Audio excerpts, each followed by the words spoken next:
Indian forces have not challenge और confronted the PLA. खामोशी के साथ भारतीय फौज इस काबिल नहीं थी कि उनसे लड़ सके या उनको चैलेंज कर सके, तो जमीन हिंदुस्तान के हाथ से छिन गई और वहां पे चीन आके बैठ गया। अब मुझे बताएं कि इसके ऊपर सोर्सेज से the PLA is expanding it's presence, और बढ़ा रहे हैं वो, और इसी में फिर बता रहे हैं कि PLA is already initiated another infiltration another sector in southern Ladakh. मुझे बताएं कि अब इसके बाद ये कहां पे खड़ा है पूरा खित्ता। मैंने आपसे कहा ना कि वायरस की छुट्टी नहीं है, जंगों की छुट्टी नहीं है। वाकयात अमेरिका ने हमायत की है भारत की कि कदम बढ़ाओ नरेंद्र मोदी, हम तुम्हारे साथ हैं। ये उनका स्टेटमेंट आया है। उन्होंने 2-3 उनके लोगों ने बात की है कि आप चाइना के साथ, हम आपके साथ हैं, लेकिन सफारती ताल्लुक यानी चाइना के साथ अगर, और देखें भारत हमारा पड़ोसी है जी। हमारे 1000-100 इख्तिलाफात हैं, लेकिन हमने अमेरिका की दोस्ती को भी भुगता हुआ है और दुश्मनी को भी भुगता हुआ है। इस ट्रैप में मत आइएगा, मोदी साहब से गुजारिश है, बाकी आगे उनका इस ट्रैप में मत आइएगा कि अमेरिका आपके साथ खड़ा होगा, वो आपको ताइवान बना देगा। अभी जिल्लत हुई है ना, ताइवान जाएगा, ताइवान WHA में जाएगा, ताइवान को लड़वा दिया, ठीक है। ऑस्ट्रेलिया भी अपनी पोजीशनिंग चेंज कर रहा है, ठीक है। इंडिया ने अक्लमंदी की कि खुल के इंडिया ने दरमियाना रहा। इंडिया के साथ अगर चाइना की लड़ाई होती है तो क्या ये पाकिस्तान के फायदे में होगा? क्या ये दुनिया के फायदे में होगा? या तलखी नहीं, बिल्कुल भी नहीं, बिल्कुल नहीं। डिप्लोमेटिक चैनल्स खोलने चाहिए, डिप्लोमेटिक अमेरिका के झांसे बनाए, अमेरिका के साथ भी रखें। ये मशवरा है, बाकी फैसला मोदी ने करना है जी। आप रखें अमेरिकन के साथ जो भी आपका अलायंस है, जो भी है, लेकिन इस दुनिया में अपने खुदा का वास्ता, मैं मतलब एज अ बिल्कुल मैं एक हमदर्दी का मशवरा है, करना ना करना, आप अंडे एक टोकरे में मत डालें। बिल्कुल। आप अपने डायलॉग, अपने डिप्लोमेटिक चैनल्स, अपने बाकी ये नहीं कि अमेरिका साथ खड़ा है तो आप उसकी, और अक्लमंदी की थी कि वो एक लाइन ही क्रॉस की थी उन्होंने ताइवान पे। आप तरीके के साथ डिप्लोमेटिक चैनल्स खोल के देखें, चाइना ने भी यही रहना है, ठीक है, पाकिस्तान ने भी यही रहना है, इंडिया ने भी नहीं यही रहना है, बांग्लादेश ने भी यही रहना है, अमेरिका यहां नहीं है, ठीक है ना, उसने अफगानिस्तान से भी निकलना है। पड़ोसियों ने पड़ोसियों के साथ रहना है। आपके अगर चाइना के साथ कोई इश्यूज हो रहे हैं, ये देखिए, ये अच्छी खबर है कि चीन ने चढ़ाई करके कब्जा कर लिया इंडिया के ऊपर। ये कोई मतलब ये बड़ी खौफनाक टेंशन है। चाइना हमारा दोस्त है, ब्रेक ले लेते हैं। इंडिया के साथ हमारी, वो कहते हैं कि दोस्ती नहीं, हम चाहते हैं कि कोई ना कोई दोस्ती हो, बात खुले, लेकिन मसला ये है कि अमेरिका के ट्रैप में ना आए। सही, ठीक है। अपने पैरेलल चैनल्स डिप्लोमेटिक खोलें।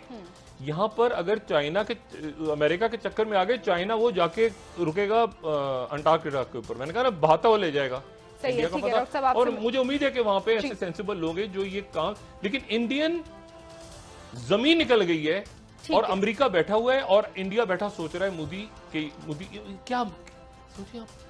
यानी मेरा ख्याल था आज तक की शायद झड़पें हो रही हैं, आज पता चला है कि बड़ी इंडियन टेरिटरी चाइना के पास निकल गई है इंडिया के हाथों से, और उस पे चीन का कब्जा हो गया और इंडिया खामोशी से बैठा हुआ है। ठीक है, इन मामलात समेत दीगर पाकिस्तान के अंदरूनी मामलात पर भी आपसे मजीद बात करेंगे। नाज़रीन, यहाँ पर एक ब्रेक लेते हैं, हमारे साथ रहिएगा।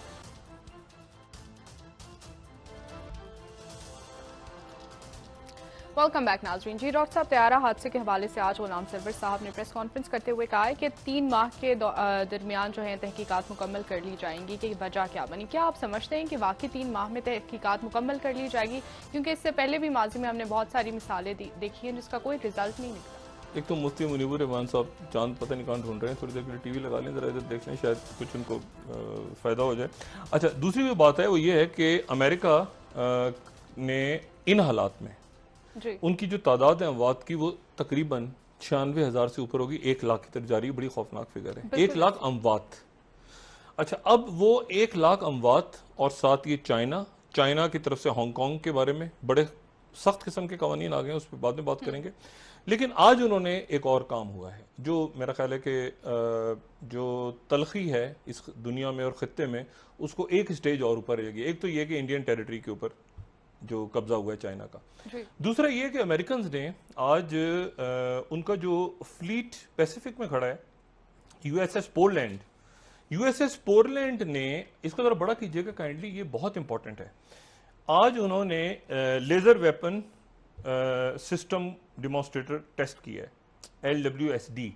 अच्छा, ये उन्हीं की वेबसाइट पे उन्होंने प्रेस रिलीज दी है, मैं वही दिखा रहा हूं। अब ये जो लेजर वेपन सिस्टम है, ये उनका ये जो लेजर सिस्टम आया है उसकी पहली स्टेज है।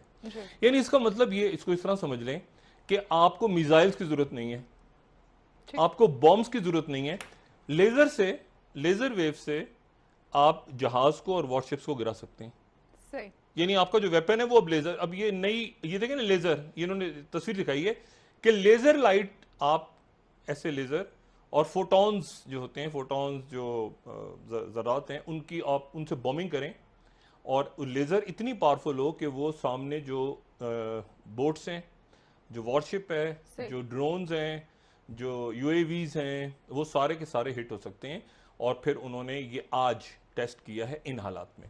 वॉशिंगटन पोस्ट ये भी खबर दे रहा है कि एक तवील अरसे के बाद, कई दिहाइयों के बाद अमेरिका न्यूक्लियर टेस्ट करने जा रहा है, दोबारा न्यूक्लियर टेस्ट करने जा रहा है, न्यूक्लियर वेपन्स का। ये टेस्ट फेस्ट तो खत्म हो गए हुए हैं ना, एक बस आपने दिखा दिया कि हमारे पास न्यूक्लियर वेपन है, उसके बाद बार बार अब न्यूक्लियर वेपन का टेस्ट करने के लिए एक मीटिंग हुई है व्हाइट हाउस में 15 तारीख को, वॉशिंगटन पोस्ट ने आज रिपोर्ट किया। ठीक है। अच्छा, और उसके नतीजे में ये होगा कि फिर वॉर, जो न्यूक्लियर वॉर है, उनका कहना यह है कि वो प्रेशर डाल रहे हैं रशिया पे और चाइना पे कि निगोशिएट करना है, न्यू स्टार्ट प्रोग्राम पे, उस बाद में बात करेंगे। अच्छा, चाइना की जानिब से भी खबर आई थी डॉक्टर साहब के दिफाई बजट नहीं, वो मैंने कहा ना, ये पूरा देखिए ना, मईशत, जंगे, बीमारी, इन सब की किसी की छुट्टी नहीं है। ये ईद की 3 छुट्टियां हैं, वो भी मैंने कहा ना, ये सारे वाकयात, इत्तेफाकात, सानेहात, खुशियां, ये सब साथ साथ चल रहा है।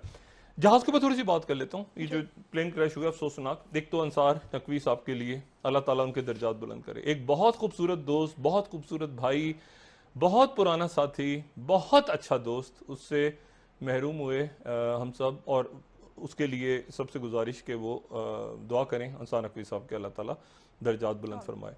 और जितने भी लोग इसमें शहीद हुए इस आने में, अल्लाह ताला सबके दर्जात बुलंद फरमाए, सबको अपने खैर आफियत में रखे।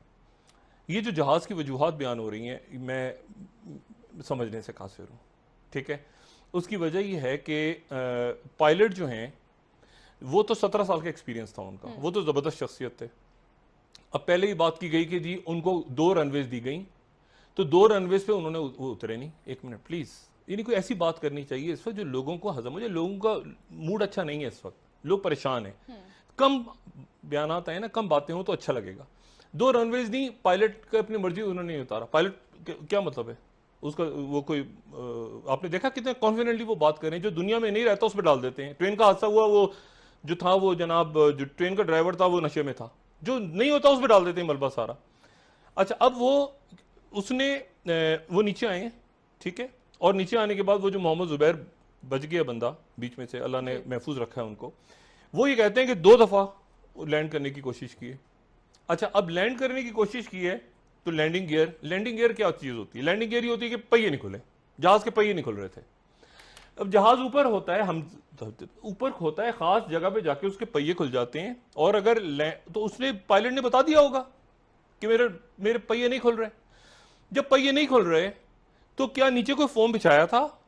कोई तरीका है क्रैश लैंडिंग का? दुनिया में 7, 8, 10, 50 हजार जहाज उड़ते हैं रोज, ये क्रैश लैंडिंग्स होती हैं, सब कुछ होता है। कोई तरीका था एयरपोर्ट पे, कराची एयरपोर्ट पे रनवे पे उतर जाओ, भाई उसके लैंडिंग गियर ही नहीं है, तो क्या कहां पे उतरेगा वो? कोई अरेंजमेंट किया आपने? पहली बात। अच्छा, दूसरी बात, उसके पास दोनों जगह थी, उसने उतरने से खुद इनकार कर दिया। और अच्छा फिर वो दूसरा चक्कर लेने चले गए, यानी वो, मैंने कहा ना, बस मलबा डाल दो, जो दुनिया में नहीं है उस पर मलबा डाल दो। चलें, अब वो जो मोहम्मद जुबैर कह रहे हैं, और जो जहाज की तस्वीरों में भी नजर आ रहा है कि जहाज डैमेज हुआ है, इसका मतलब जहाज नीचे आया है और उसने बेली लैंडिंग हुई है, और बेली लैंडिंग के दौरान उसको इंजन को नुकसान पहुंचा है। अच्छा, वो ये भी कह रहे हैं मुझे पता नहीं चला। अच्छा, पता नहीं चला तो इतना, इसका मतलब इतना खौफनाक बेली लैंडिंग का इंपैक्ट था कि उसके नतीजे में इंजन डैमेज हो गए, दोनों इंजन डैमेज हो गए। तो उसके बाद जहाज वो फिर ऊपर गो अराउंड उधर ही एयरपोर्ट के अंदर ही घूमते रहे आप। जी। ओ भाई, आपने इस दौरान क्या किया? कोई हंगामी नीचे उसको कोई लैंडिंग को बताते ना उसको कि उसके पहिए नहीं खुल रहे, यहाँ पे फोम बिछा दिए, यहाँ पे वो फायर फाइटिंग अमूमन होता है, पूरी दुनिया में हम देखते हैं, ये आम चीज होती है। नहीं वो कच्चे पे उतार देते हैं जहाज को, होता है, मशीन है। लेकिन बातें अजीब कर रहे हैं। वहां पे आबादियां बनी हुई हैं। ओ भाई, मैं किसी जगह पे अगर मैंने लाहौर से कराची जाना है, मेरा मसला है, पहले मैं जहाज का वो चेक करूं कि कब खरीदा गया था, यानी मैं अपने ट्रेवल क्या बातें, कैसी बातें कर। गुलाम सरवर साहब आज पहले नहीं, एक मिनट, गुलाम सरवर साहब को छोड़ देना, हर एक को बस इस वक्त सुने, इनको पब्लिक का मूड नहीं पता असल में इस वक्त कि लोग क्या किस मूड में है इस वक्त। मैं जब जहाज का टिकट कराऊं, एक तो पता नहीं उन गरीबों ने सीट कैसे ली होगी इन हालात में।